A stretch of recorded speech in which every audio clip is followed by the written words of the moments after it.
we're going to start with our module 3, okay, and we call this module 3. We call this module Paradigm Shifts and How to Build an Organization, okay. One of the most important things that you must have is the right frame of mind, okay. Attitude, I've seen this many times. Attitude determines altitude.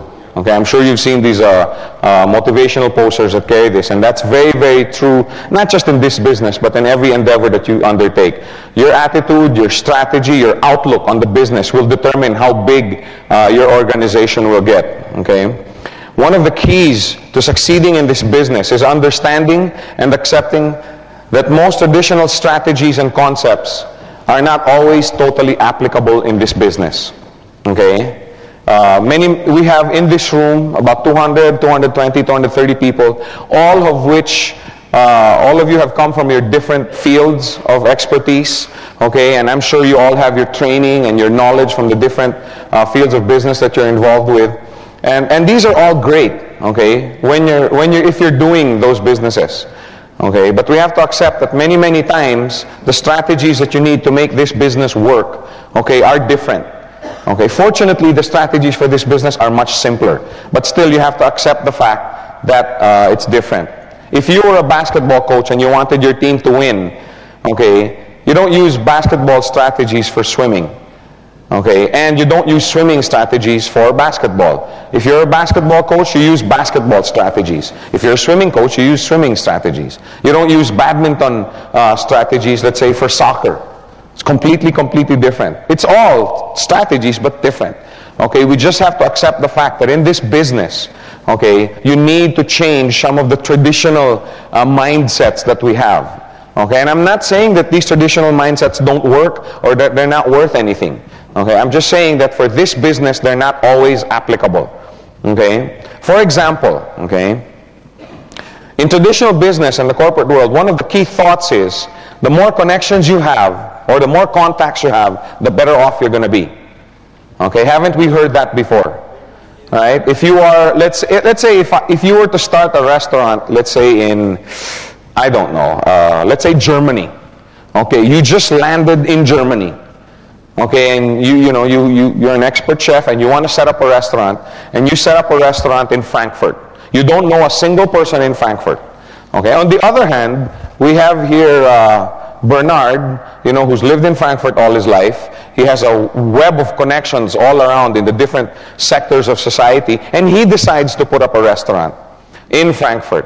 Which restaurant would you think would have a higher probability of succeeding?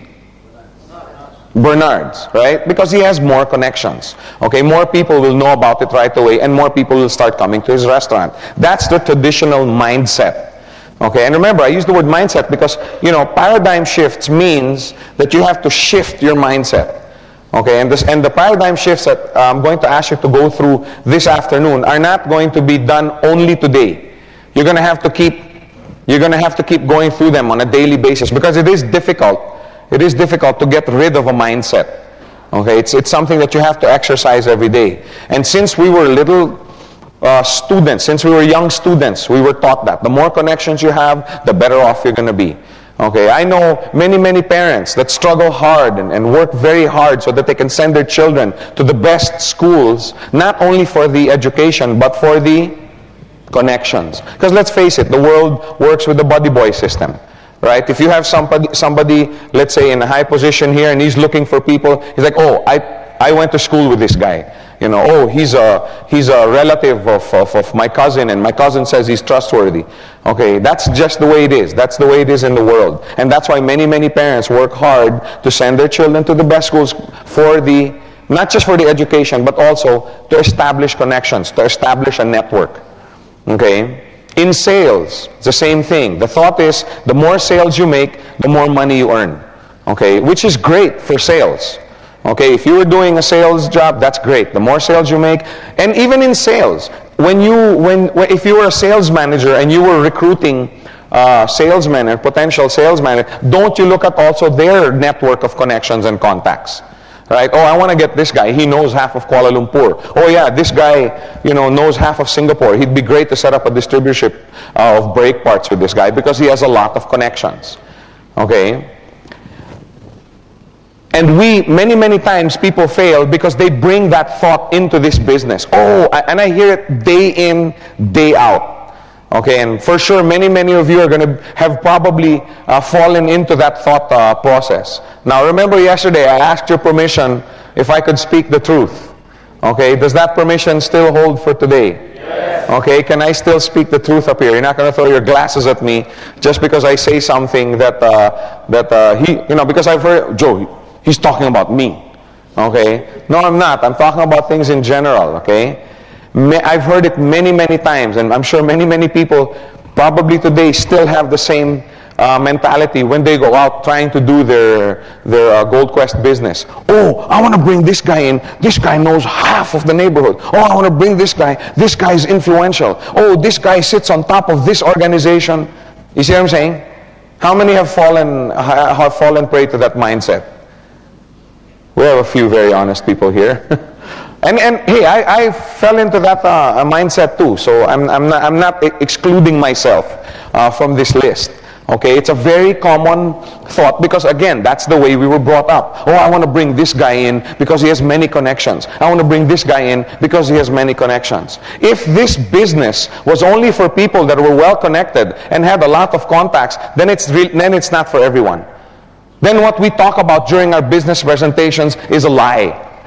Isn't the reason why this business is so attractive is because everybody can do it? Yes. But does everybody have a lot of connections? No. Okay? So we have to look for something else. We have to get rid of that mindset. Okay? In this business, if you want to work, learn how to use what we call your circle of influence. Okay? It's supposed to be sphere of influence, but it's harder to pronounce. Sphere. Sometimes when I'm here doing the training, I'm here. Learn how to use your sphere of influence. So now it's circle of influence. Anyway, it's the same thing. Okay? Not everybody may have 1,000 connections. Not everybody may have a network of 10,000 people under them. But everybody has a circle of influence. Correct? When I say circle of influence, I'm talking about a group of people who trust what you say.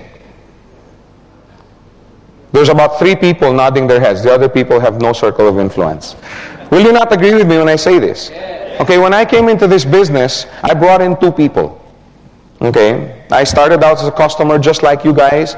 I went into the mall and I saw, how do you call this, Ferdy Tolentino. How many know Ferdy Tolentino? How many have heard of him? Okay, you'll hear about him more often in the near future. He's one of our top earners in this business. I ran into him in the mall, okay, and he was going down the escalator. I was walking, and he was like, Joe, oh, hey, Ferdy, hi. And I go, are you still with so-and-so company? I was involved with another guy. No, I've already quit there. And he goes, you've quit? Because I was doing very, very well with that company. And he goes, what are you doing now? Oh, Gold Quest. And he was like, oh, Joe, I'm in.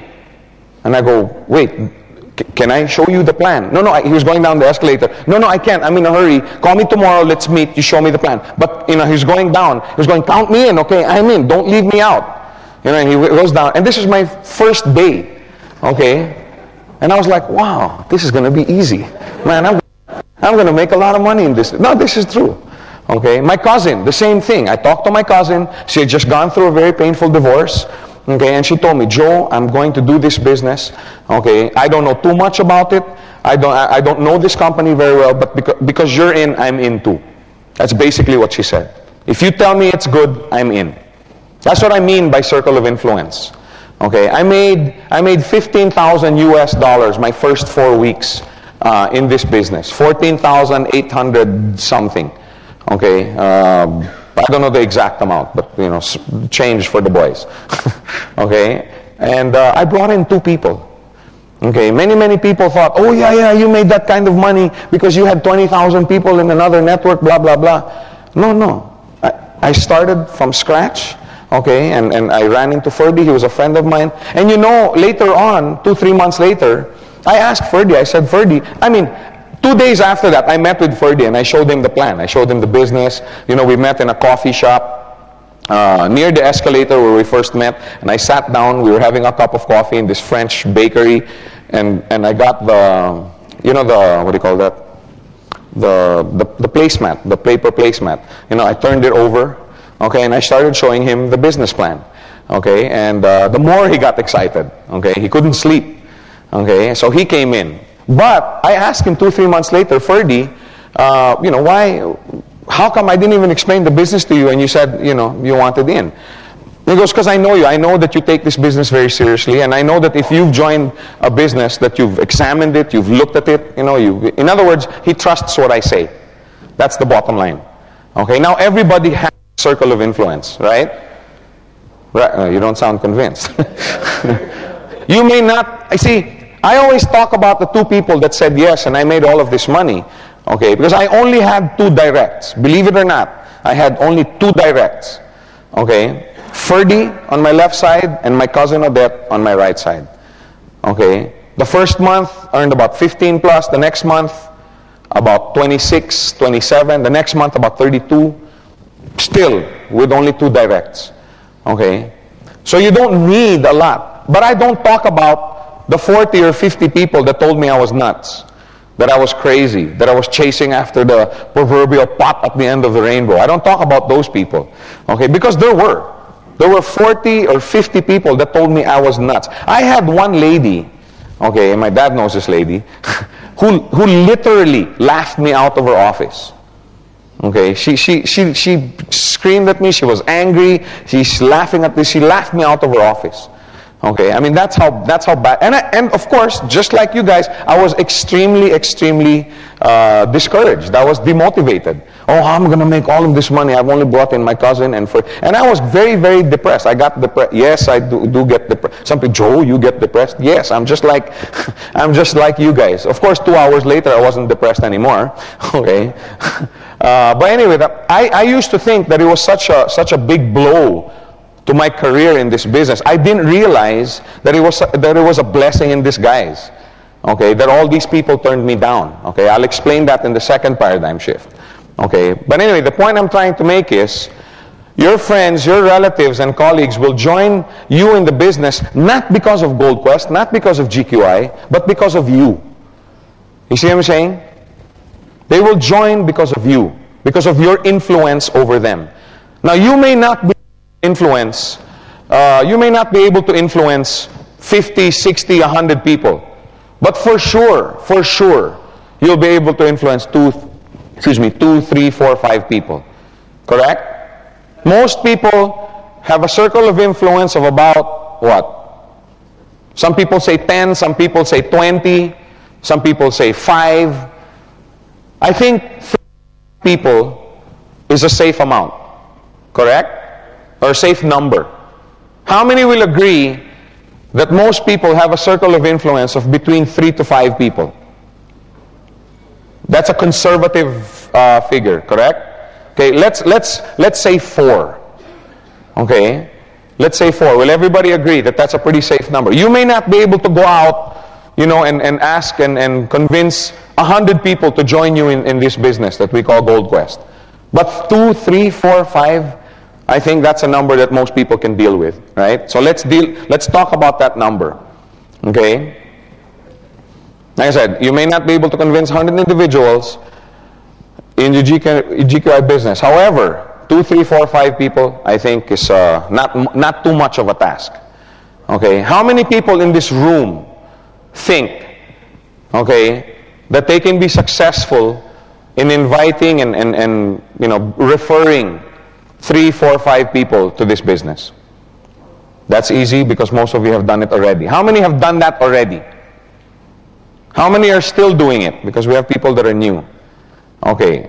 But you also feel that 2, 3, 4 is okay. Okay? Because look what happens. If you just use your circle of influence, okay, this is you. Okay, again, you may not know 10,000 people, you may not have a circle of influence, but for sure your brother, okay, who's looking for a new business. You have a colleague, whose wife is pregnant and is looking for additional income, to support his future family. Then you have another office mate, who's thinking of relocating and he needs a new business. Okay, just 4, 2, 3, 4, 5 people. Now these 4 people, will they also have their circle of influence? Yes. They will also have 2, 3, 4 people that will trust them, right? And these people will come into GQI as a business not because of you, but because of them, because of their influence. Okay, then pretty soon they start growing. If you just sit down and busy yourself with helping them bring in their circle of influence, what happens now? Now you have an organization, right? Now it's starting to build. Does it make a difference to these people, to the computer? Okay?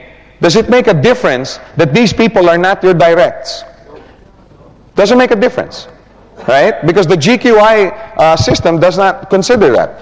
All the GQI computer system realizes is that, hey, this guy's left and right is building. Correct? Now, if there was a premium for direct and indirect, then this strategy doesn't work.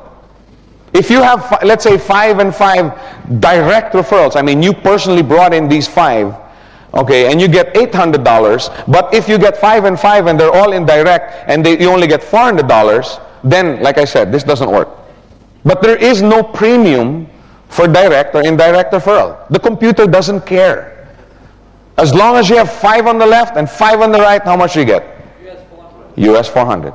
So if the computer doesn't care, why should you care? Does it make a difference that all these people came in because they were in the circle of influence of somebody else? No, it doesn't. It doesn't make a difference. It doesn't distinguish between a direct referral and an indirect referral. Okay, so if it doesn't make a difference to the computer, it shouldn't make a difference to you. Okay, if you just busy yourself with assisting your 5, bring in their 5, and bring in their 5, etc., etc. If you just busy yourself with that, okay, your organization will grow and you will prosper financially. Okay, let's make it very clear. Because many times people have the thought that, oh, I'm going to purchase a coin, okay, and I'm going to bring in 10. How many thought that way in the beginning? In fact, many articles that I've read, okay, not just in this country, but many, they think that you have to bring in the 5 by yourself. But that's not so. It doesn't make a difference. Whether you get 5 that are your directs, the green represents your personal direct referrals. Okay, how much do you get?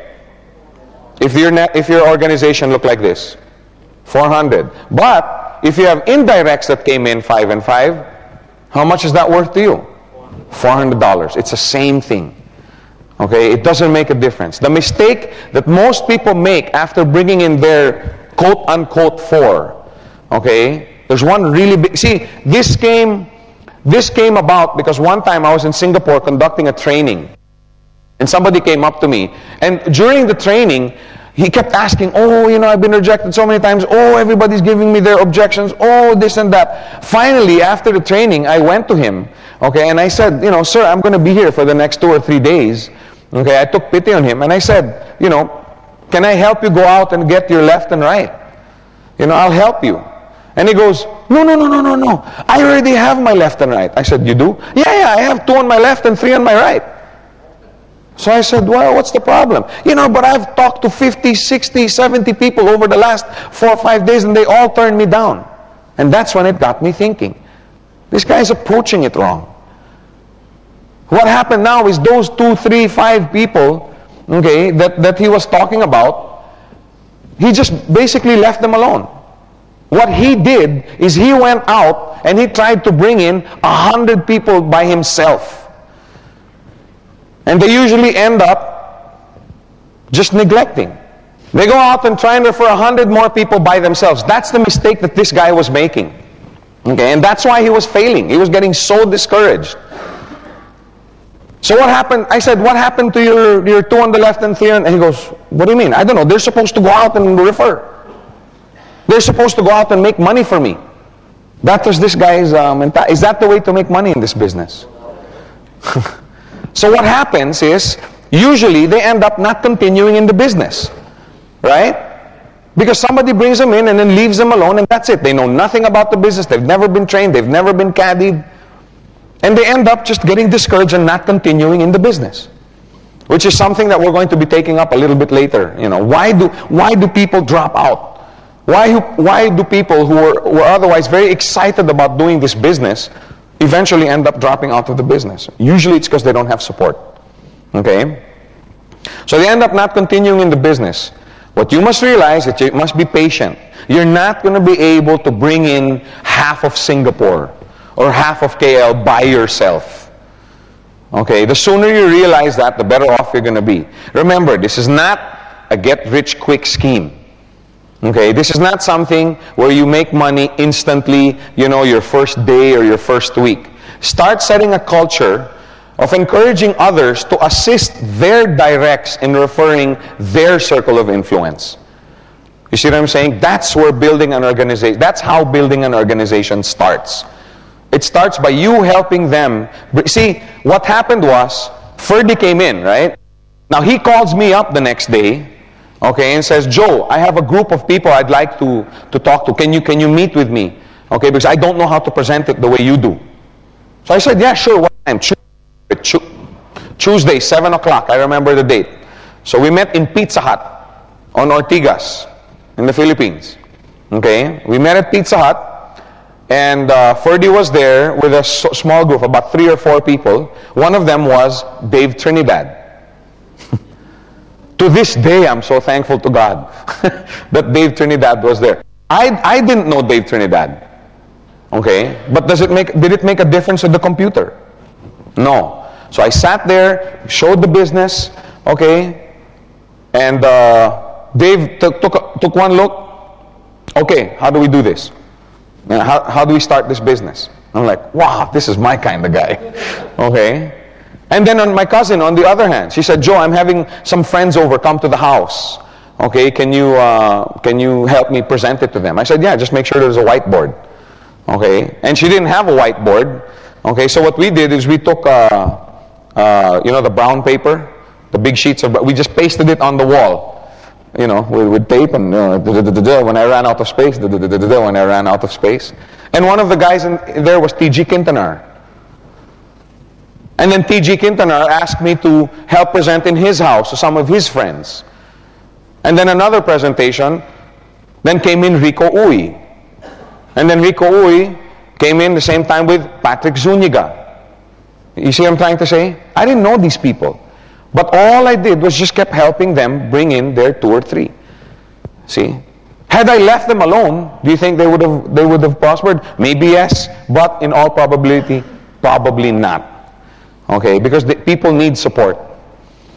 The only way you can start this culture is to do it yourself. Don't expect to bring in one person on your left, another person on your right, and you go, you make money for me, you go, make money for me. But sadly, many people have that mentality. I brought you in, you're supposed to bring in all your clan. What about you? You're supposed to bring in your whole school. I thought you were a good guy. That's not the way to make money in this business. And if you start that kind of culture, you know why that's so dangerous? If that's the way you are, how do you think they're going to treat their leaders in their organization? They're going to treat them exactly the same way. But if you busy yourself helping out these people, how are they going to treat their customers? Exactly the same way. And that's the reason why this paradigm shift, number one, is so important, because it sets the tone. It sets the tone for your culture in your organization. The only way you can start this culture is to do it yourself. Help others bring in their circle of influence. The numbers will come later. Okay, can you imagine if this is you and you bring in your 4, right? Now, how long will that take? If you, with the help of the leaders up in your organization, really decide to spend time in bringing in your circle of influence, how long will it take? Somebody says 1 week. Somebody said 2 days. 1 month, 2 months, however long, huh? 4 months. That's very long. Let's say 1 month. Let's say 2 months. Okay? Is that acceptable to everyone? 2 months to bring in 4 people within your circle of influence. Not by yourself, but with the help of your leaders. Right? Now these 4 will also have their circle of influence. Right? These guys aren't hermits. They don't live up in a cave up in them hills up there. Right? They also have a circle of influence. They also have friends, relatives, and cousins. Everybody has a circle of influence. See, for this business to work, you have to make it work with something that everybody has. And everybody has a circle of influence. If you don't have a circle of influence of 2 or 3 or 4 people, people who believe you, people who trust what you say, then this is the wrong seminar. Then you should be attending if you can't get 2, 3, 4 people to believe what you say and can bring home the integrity with which you explain something to them, then you're attending the wrong seminar. But remember, everybody has a circle of 2, 3, 4, 5 people of influence over them. Now these 4 will have also 2, 3, 4, 5 people under them, correct? So now, if you just help the 4 bring in their 4, now you have 20 in your organization.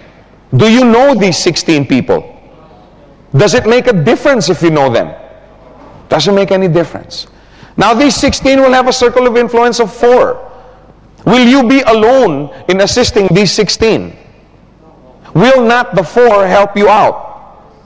It depends. If you help them out, if you took time out to help them, then they probably will help you too. But if you just left them alone, they probably won't help you enlarge your organization. Now these 16, these 64, are they hermits? No, they also have friends, relatives, colleagues. When the 64 bring in them, then you have 256 coming in. Again, do you know these people? Doesn't make a difference to the computer whether you know them or not. Then the 64 have a circle of influence of 2, 3, 4, 5 people. Now you have 1,000 coming in. 1,000 people you don't know, but your organization help bring them in. Help refer them into this business. That's how you make money in this business. Teach everyone to work with their circle of influence. The first thing is accept it here in your heart. Okay, realize that you need to work with your circle of influence, and finally teach them the same thing. If you have people under you who think, oh, this guy is the president of this organization, oh, this guy is the minister of this, or this guy is a senator in this province, tell him, wait, that's not the way we're going to do it here. Let's work with your circle of influence of about 4 or 5. Then we will work with their circle of influence. Teach it. Remember, this is a business of impartation. Okay, the sooner you can get them with that mindset, the sooner they can teach their leaders also.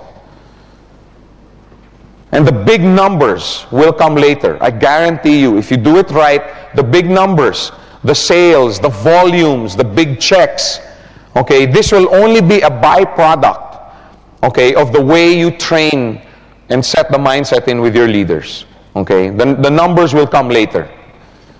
Okay, now we go to paradigm shift number 2. Okay, we only have 2, so don't worry too much. Human nature is to think only of 3 individuals. Okay? That's the way we were brought up, and again, that's human nature. Me, myself, and I. Okay, have you ever wondered, you put 2 kids, two 2-year-olds in a room with 1 million toys, and they'll fight about the same one. Have you ever wondered that? You have 2 kids in a room, and they have 10 million toys, and they fight about the same one. It's human nature. I'm not trying to offend anyone. Please don't, Joe, we're saying we're selfish. No, that's not what I'm saying. It's human nature to think about me, myself, and I. When you're a student in school, to illustrate my point a little bit, do you study hard for an examination, and then after studying for 2-3 weeks and taking the exam and submitting, do you submit it with your classmate's name on it? No, you put your name on it. If you know you did bad on the test, then maybe you want to put your classmate's name on it, right? But no, you want the grade. You want the passing grade. You want the high mark.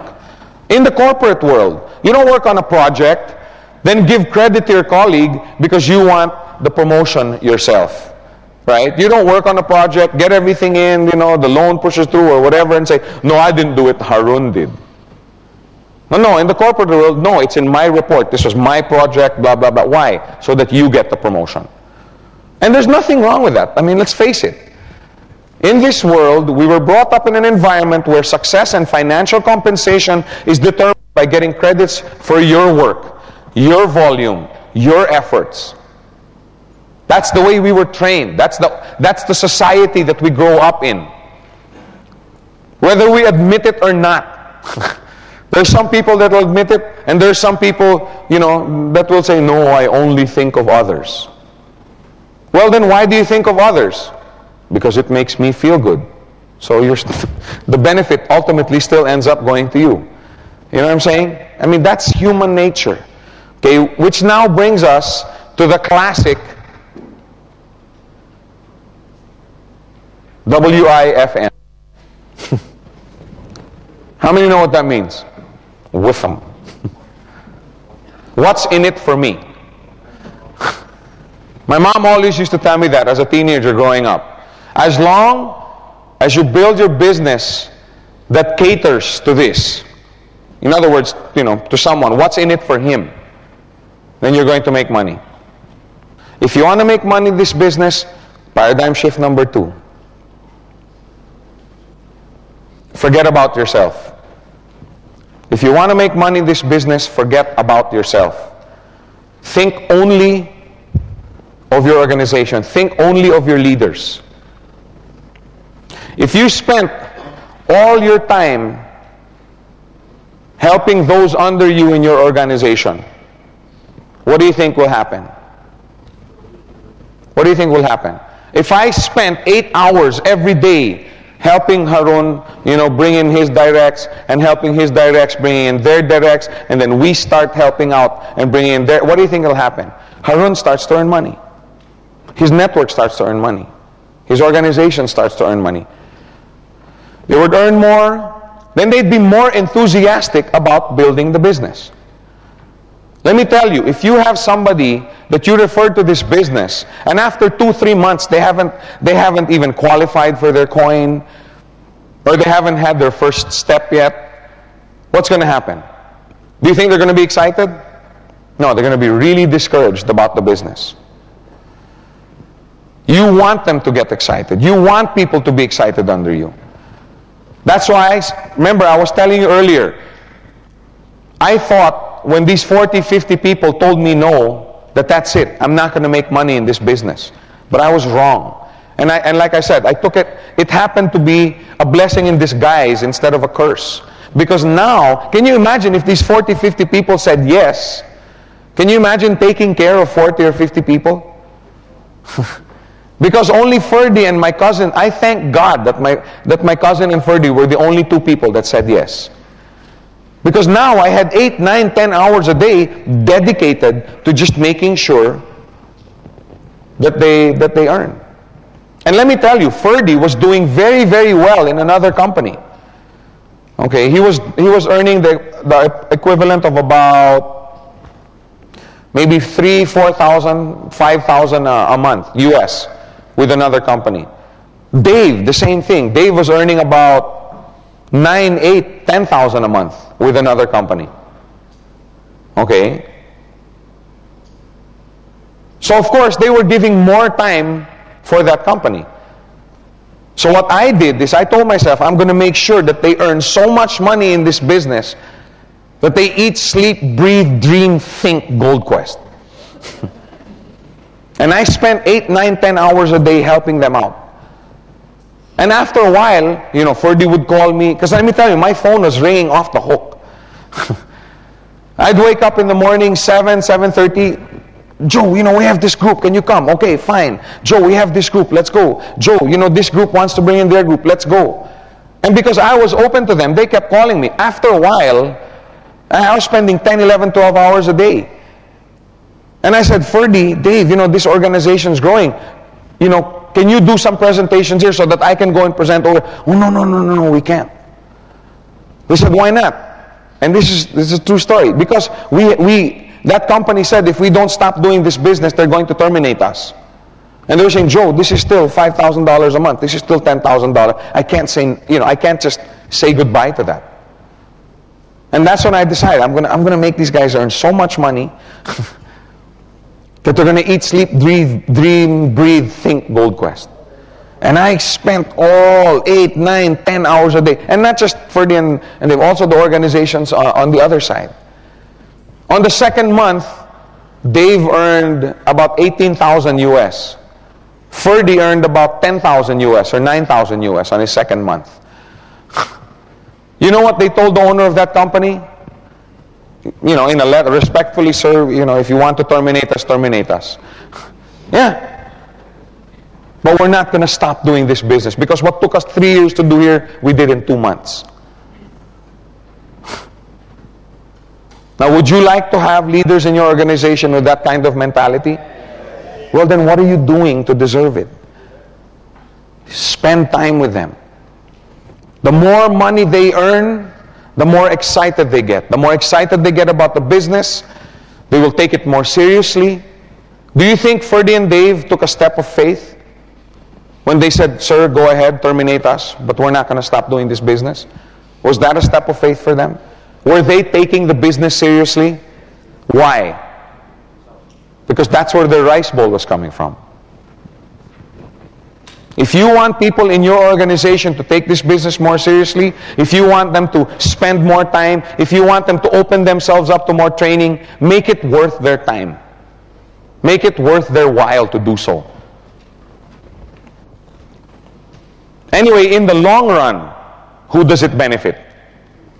When you have people that are committed, that are all out for this business, that do this business on a full-time basis, who does it benefit? You. It benefits you. I was in shock when I first got my check. I'm serious. I knew I was going to make money in this business. When I first sat down in the business plan and listened to the business plan, I was like, wow, this is unbelievable. But when I first came in, I said, okay, I purchased a 9-header. Okay, in the beginning. I don't recommend that's what you do. Okay, there was my first time to be involved in this business. I didn't know all the strategies. Okay, if I would have known then what I know now about the business, I would have just done a 3-header. Because you can open under, right? We'll take that up during the strategy sessions. And it wasn't something that came easy. My wife was, how many met my wife here last night? She's not here now, so we can talk about her. But it's just our secret, okay? Just us and the people who buy this tape. But my wife was really, another one of these, I don't want to join. How much do we have? 9-header? Oh my God. I mean, you see her, she's, sweet and you should see her when she's, she'd see her on the golf course. She turns into a completely different personality. But she was really, I don't want to have anything to do with that business. That's your business. I refuse any ownership of that business. Blah, blah, blah. But I was like, no, I'm going to do this, blah, blah, blah. So I, put in my draft, started doing the business. 2 weeks later, I was in Cebu. Not Cebu, but Cebu. It's in the Philippines. Doing the business. And, we weren't fighting anymore. Okay, we like to try and end our fights before we go to sleep at night. Doesn't always work, but we try. But anyway, we weren't fighting. And I was, every night when I'm away, I'm calling her. Blah, blah, blah. And she goes, hey, ba, guess what? We got a FedEx package today. Really? What was in it? Our coins. I was like, you mean my coins? Yeah, our coins. And also our check. You mean my check? Yeah, our check. When I came back to Manila, she was with her friends and you should see our new business. I was like, our new business? I thought this was my business. But that's the way it is. How many had a similar experience when they were starting the business? You mean my wife said the same thing to you?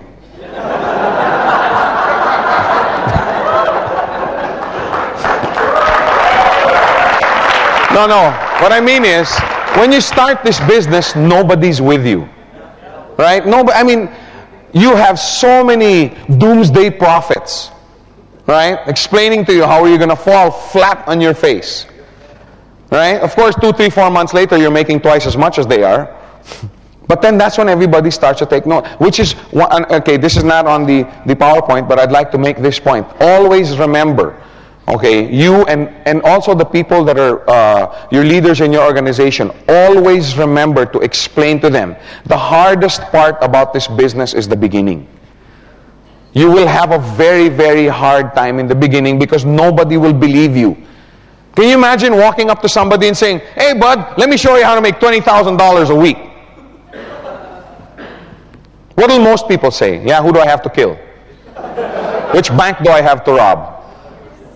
Because most people don't have even the imagination, you know what I'm saying, that they will ever be earning that much. Can you imagine what $1 billion looks like?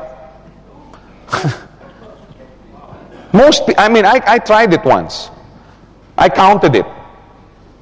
$1 billion, okay, you can spend $1 million a day, every day. Okay, and the women will love this, even Sundays. Okay, actually, I'd like it too. You can spend $1 million every day, including Sundays, for almost 3 years before you use up $1 billion. And Bill Gates has like what, 60, 70, 80, 90, depending on the stock market prices. But he has a lot. But can you imagine having 60 billion US dollars? Most people cannot. That's what I'm saying. Most people can't even imagine in their minds somebody pulling in a check of $20,000 a week. And that's the reason why people reject you. They're not rejecting you because of you. They're rejecting you because basically what they're telling you and themselves is, how dare you think that you're above us? How dare you think that you can achieve something that most of us can't even imagine? That's what they're saying no to. Remember we were talking last night about courage? Because it does take courage to sit here in your room, write down your dreams and your visions and your compelling reasons and burning desires and say, I will work hard to get this. It takes courage because it hurts when you don't get it. So people, instead of hurting themselves, they'd rather say, no, it doesn't exist. That's why people say no. That's why people give you a hard time when you're starting. But once you start earning money, is it still hard? You think Dave Trinidad or Ronnie Wong or Marie Glenn or Ferdy Tolentino or Anan or Patman or Tony Kong, do you think they have a hard time explaining to people that this business works? No, because does it work? Yes. Look. See that subdivision? I just bought it with my earning. No, I was just kidding. But it'll get to that. Oh, you get shocked when you find out how much people have taken home because of this business. If I told you, you guys wouldn't believe how much the serious people in this business have taken home. You think about it. 10,000 a week. Now after 2-3 months, it's 15,000 a week. After 2-3 months, it's 20,000 a week. Do some arithmetic. What do you come out with? A lot. So it pays to take this business seriously. But anyway, can you imagine having Dave Trinidad earning $20,000 a week on one side, right? And then you have, let's say, T.G. Quintana earning $10,000 a week on another side. What happens? Never mind you. What happens to them? They become very, very serious about the business. They make sure they're fully trained. They make sure they train their people. You see what I'm saying? That's the way to make money in this business. Forget about yourself. And that's what I meant earlier. I was very shocked when I got my check, because all I was thinking about was helping them build. I was involved with another company where at every end of the month, you know how it is in this way, usually it's end of the month, you check everybody's volumes and stuff like that. And every end of the month, I would go to the accounting department and ask, how much did this guy earn? And I'm talking about all my downlines, because this was an MLM company, and these are all my downlines. And I was asked, how much did this person make? How much did this person make? And every month, I would come and ask how much they made, how much they made. And finally, after 2-3 months, the president of that company pulled me aside and said, Joe, how come you're only asking you never ask about your check? And I said, it's inevitable. If these people make money, I will make money. And the only way I will make money is if I help them make money. In other words, I'm asking you to do something that I have done and I know it works. Just make sure they earn money. Can you imagine having 5 on your left and 5 on your right? All of them are millionaires.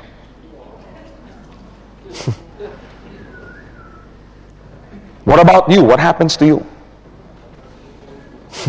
So will you benefit by helping making these people make millions?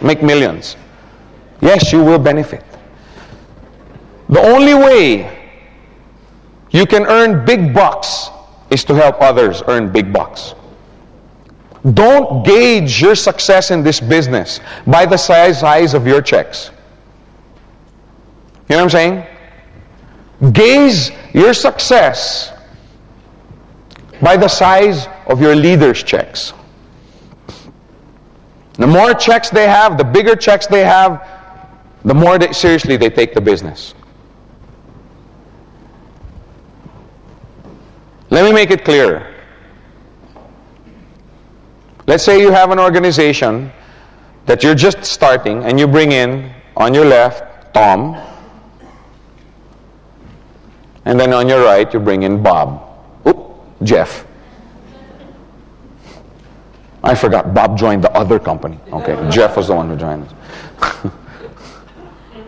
If Tom on the left is earning $400 a month and Jeff on the right is earning $10,000 a month, okay, a slight difference there, of only about $9,600. Who do you think would consider doing the business more seriously? Boy, really focused on dollars here. We forgot the guy's name. His name is Jeff, guys. Who do you think would take it more seriously? Jeff. He's the one that will take this business seriously. He's the one that will make sure he gets all the books, he gets all the tapes, he attends all the meetings. Those are the kind of leaders you want. Who do you think will consider doing this business full-time? Wouldn't you want to have an organization of all full-time questers? Now, if he's making $5,000 a month in the current vocation that he's in, and he's earning $400 a week or $400 a month with GoldQuest, which one do you think he'll take more seriously? Of course, job. It could be a job, it could be a business, it could be whatever. You see what I'm saying? But if he's earning $5,000 a month here, right, and he over here on the other side, he's earning $20,000 a month, which do you think he'll take more seriously? This one. So if you want your leaders to take this business more seriously, it's up to you. It's up to you. You have to make it profitable for them to take this business more seriously. And as a byproduct of this effort, who makes money? You do. I remember one time Dave Trinidad took me out to dinner, Dave and Ferdy, and Chit and Pastor Bob, all the leaders in his organization, they took, which was really nice. Okay, because I remember when you were first starting, of course, you have meetings and you meet in restaurants and, everybody, when the bill comes, everybody, everybody's pulling out, Dutch treat. We call it KKB in my country, kanya-kanyang bayad for the Filipinos, which means Dutch treat. But nowadays, it's all, no, let me take the bill. No, Joe, let me take the bill. Okay, fine, go ahead. But anyway, I remember during that dinner, Dave goes, Joe, I can't think of a better way to make money. All I do is help people make money. And the more money they make, the more money I make. I can't think of anything more fulfilling financially. And that's the attitude that you should have. That's the attitude that you should have. In review, paradigm shift number one, learn how to work with your circle of influence. You don't seem very convinced. You must have had a very big lunch. Learn how to work with your circle of influence and teach others to work with their circle of influence. Number two, forget about yourself and help others. If you want to make money in this business, help others. Now, part two is how to help. Okay, I'm going to help these people. What do I help them with? Okay, what am I going to help people with? Because you have to have a specific formula.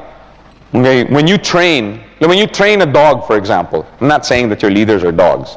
Okay, I want to be very clear on that. When you train a dog, okay, because, see, you have to understand, there's a difference between teaching and training. Okay? You don't teach a dog how to sit. You don't just say, sit, sit, sit, and then he just sits. No. Training is you have to sit down with him. How many times do you have to, you have to pull up and, you know what I'm saying? How many have ever done that before? I have never succeeded. I have never succeeded in making a dog sit. Gosh. I've read all the books, but I've never gone past sit. Forget about roll over. I haven't even attempted that. But anyway, I know what to do. I just can't do it. But you have to do it over and over again, and they'll fail. The failure part, I know. But then, when they succeed, there's the affirmation, in other words, there's a system. And that's training. Training is not just telling them once. Training is repeating and repeating and repeating and repeating until finally it becomes second nature. Do you ever wonder why these martial artists, 1,000 times,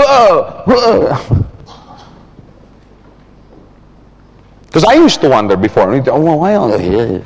Why? Because during crisis times, when you have to defend yourself, it comes out, you don't even think about it anymore. That's the reason for repetition, and that's training. And why do you think during the past 2 days, we just take up a few points? Now, we're going to take up what to do. What's that process? Okay? First of all, when you refer a friend or a relative, okay, commit to assisting them to bring in others. Okay, commit yourself to it. We just talked about it. Forget about yourself and help others. One of the nice things about this business, however, is if you have a friend or somebody who comes in way, way below you, okay, does that mean you won't help them out anymore?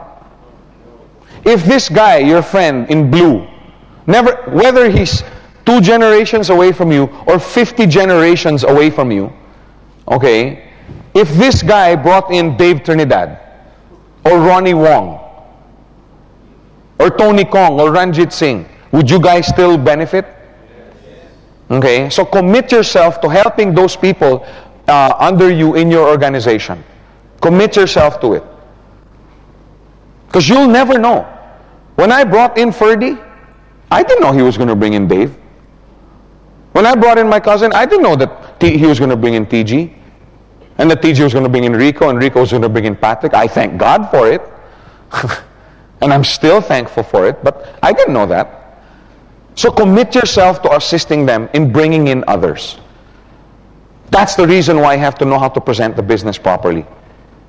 You can't just tell them, yeah, just bring them to the office and let them. No, you go yourself. Let me tell you this, folks. The company, okay, both V-Team and GoldQuest spend a lot of time and efforts in helping. V-Team, we have a lot of presentations, a lot of business opportunity meetings. Use them. But don't let that be your only source. Because let me tell you, the best way to bring somebody in is one-on-one. That's the best way. Either one-on-one or one-on-two, or 2 of you coming in, talking to his friend. That's the best way. That's the best way. Because you can tailor-make your presentation. You see what I'm saying? If this guy, let's say, is a salesman, you can present the business to him and show him the advantages of this business as opposed to sales. Now, I'm not saying sales is a bad profession. Please don't think that. But the only problem I have with sales is that when you're not selling, you're not earning. Through this business, you're able to set up an organization, a business organization, without the usual headaches of capital requirement, and still have business income. If you build properly, even if you take a vacation for 1 month, you still earn money. In sales, you don't get that. See, you can sit down. See, but if you're talking to a big group like this, you can't just sit down and talk about sales. But if you're talking to a salesman, you can tell him, with me helping you, we'll build an organization. If you're talking, let's say, to a lawyer. How many lawyers were here? Same thing. A lawyer only makes when he's lawyering or practicing. Right? If you're talking to an employee, what do you talk about? You talk about the demands of the job, you know, the pressures, and the fact that the company owns you. For 8, 9, 10 hours a day, the company owns you. So here you talk about the obvious benefits, which are the exact, here you own your time. Yeah, but Joe, you said you were working 10, 12, 11, 12-hour days when you started. Yes, that's true. But that was my choice. You see what I'm saying? It's my choice. I say if I want to work 15 hours today. I say if I only want to work 4 hours today. And Joe, you were making money before, but you only started playing golf in December because I quit playing golf. And I only started playing, yeah, but it was my choice to quit. Nobody told me, Joe, you can't play. You see what I'm trying to say? Choice. It's about, why do you think in our brochure we put freedom of choice? Because that's what this business is about. Anyway, I don't want to recruit you guys. You guys are all involved in the business. I don't want to bring you in anymore. But you see what I'm trying to say? The best way to present is to sit down one-on-one. That's why you have to commit. But when you have a friend or a relative that comes in, you look at him and say, Harun, don't talk to anybody first. That's one of the first few things you're going to have to learn in caddying. Commit yourself to them in bringing in others. And when they come in, what happens to him? He gets excited. Wow! Because the business plan that was shown to him, you know, the feasibility plan, if you bring in 2 and they bring in 2, now they can see it's starting to happen. It's not a theory anymore.